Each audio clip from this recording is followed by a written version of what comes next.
Ron, we talked a little bit yesterday about the things that happen away from the ball, downfield blocking, Mm-hmm. etc. Who else has stuck out to you in that regard? Well, I think as a group, more so than anything Mm-hmm. else, I mean, those guys do the job that we need them to do, and it's really, truly is appreciated. It's one of the things that is interesting we were talking about as a coaching staff yesterday afternoon as well, and just the fact that, guys are getting the importance and significance of finishing plays, and that's one of the emphasis that we've talked about as well, has been finishing plays. Ron, so much attention has been paid to the line and how well they've done. Excuse me, little horse. How much is Matsko a part of what's going on there? Well, I think coaching is a big part of it. I really do. I think part of it is that, you come in and you're able to establish a culture, of what we've had the last 8 seasons.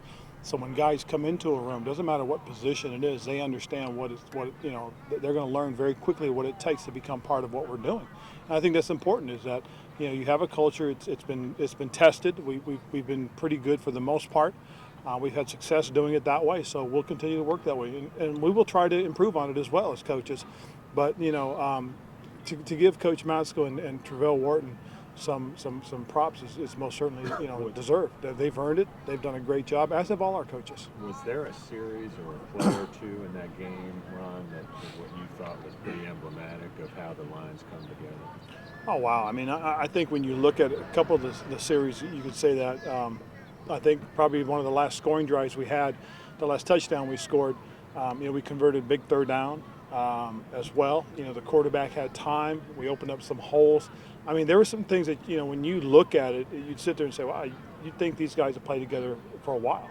Especially when you see, Van Roden at left guard doing the things that he does, whether it's stepping down inside to help protect, the center's left side and then working back outside to help secure the inside of the left tackle's position. I mean, those are the things that you think that guys that have been there together for a while do. And again, as I said yesterday, one of the big things that we like are guys that have position flexibility.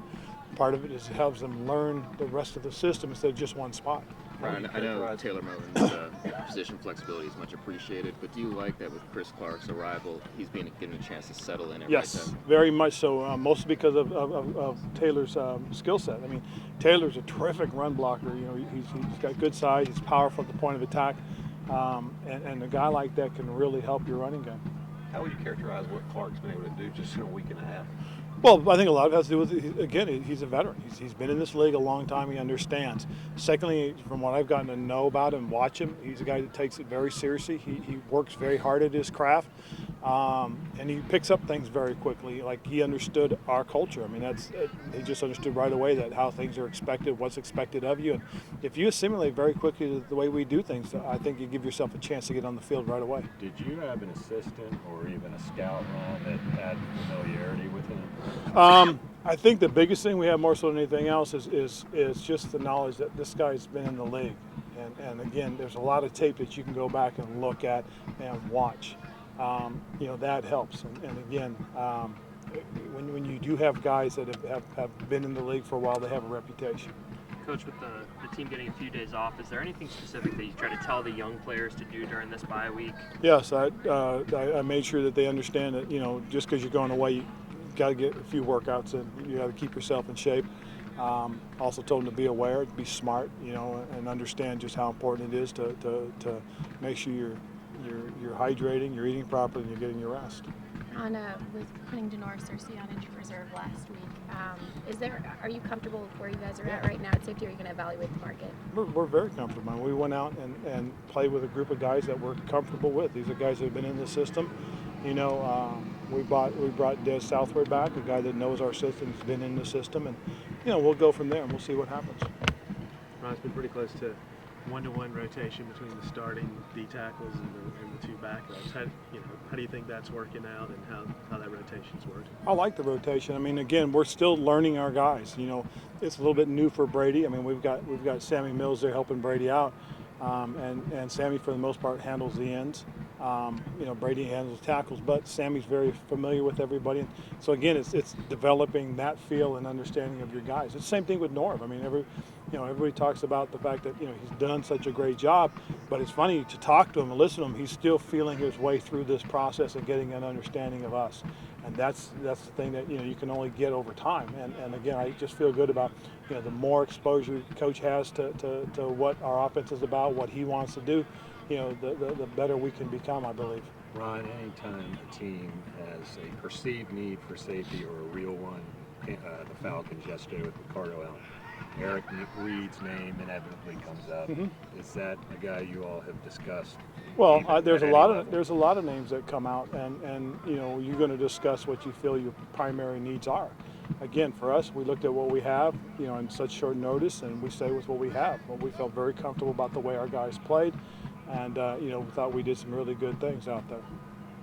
What are your impressions of the NFC South now? I guess you watched some of the game last night with Tampa Bay, and what have you seen out of the division? It doesn't surprise me. I mean, it's been brewing like that for the last few years. I mean, it really has. New Orleans, Atlanta, a strong football team traditionally. Tampa is a developing football team that's picked early the last few years, and now it's starting to show. They've made some great choices. Fitzmagic's doing a heck of a job for them. I know it's going to create a bit of a situation for them, with Jameson coming back, and they've got to make a decision. But I think all four teams in the division are strong teams, good teams, well-coached teams with quarterbacks in place. So it's going to be interesting. I mean, and it's funny because if you go back and look at how the schedule makers set it up, it's all set up for the last few weeks of the year. What about the quarterback situation there? How would you handle it as a head coach? It's a good thing I don't have to. You already mentioned Fitzmagic, so you. Yeah, and I mentioned Jameson too. So again, that's up to Coach Cutter, and he'll make the decision he feels best for his team. Start wrapping up, guys. Ron, what's the back of your shirt mean? Oh, this was from a couple of years ago. It's just we'll defend our territory. Basically, is what it means. How many T-shirts do you own? Oh, I got a whole bunch. I do. It's one of those things that when guys started doing, it really started from charity. From the different charity events that were out there, and just trying to show support to the guys that had them. And then we had a couple of coaches come up with a couple of great ideas about things, and and not being the head coach, I always seem to get one of the T-shirts. So I'm building a nice collection. Ron, you mentioned Desmond a minute ago. Is because of his knowledge of the defense, is he a guy you could see transition fairly easily to the active? Yes. I'll answer that definitely. Yes. Is that kind of the plan with him? Well, we'll see. I mean, we have Cole Luke, who we like a lot as well on the practice squad. He had a good training camp, did a lot of good things for us. Both those guys did. Letting Dez go was all about numbers, because of the offensive line situation. If not, Dez would have been here as well. So, we had an opportunity to bring a guy back last week, which we did this week, and get him back into the swing of things. He's got a few days to work on, get himself ready for next week. A lot of unrest around the league about the tackling the quarterbacks from linemen, especially. What's your thoughts on that, and what are you telling your linemen? That's tough. I mean, and we've actually done drills. We've done drills out here as far as our tackling, about working, trying to subconsciously turn away from that type of a splash. I mean, it's very difficult. I mean, I've seen several of them that have been called, and they're tough. I mean, they really are. They're tough decisions on the referees, and they do impact games.